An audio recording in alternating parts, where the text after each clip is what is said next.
Hey folks, and welcome to week number 14. So this week we're gonna watch a video, get some feedback on, look over your feedback on the research check-in 1. Then there's a research check-in 2, another template here.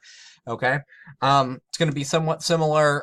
My goal at the end of research check-in 2 is that you have an answer to your big research question, and you're pretty close to being able to write. Okay, so we've had 2 weeks of research, and my goal here at the end of this week is that you're pretty well set to write. The other thing to do this week is the revision conversation activity. This is for one of the earlier essays. So if you want to revise essay 1, 2, or 3 for a higher grade, you can do so. There's no obligation for you to do so, but you can do it. It'll be due next week.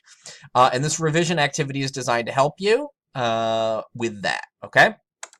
So if you go take a look at it, right here, it gives you a series of instructions to follow. You start by choosing, write a detailed, specific response to the criticism I've left in your conversation. So more or less kind of go through and give feedback on everything I marked. You can show me evidence that you've completed this however you want, okay? That can be, you can just upload a photo that you did it. You can handwrite it and scan it and upload the PDF, whatever you want to do that shows me that you completed the work. I will be happy to accept as evidence that you completed it.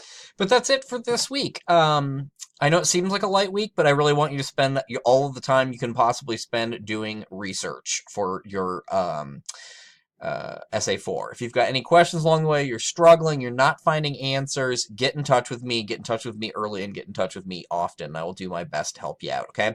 As always, you can also reach out to our librarian by hitting the Ask a Librarian link on the course main page, okay?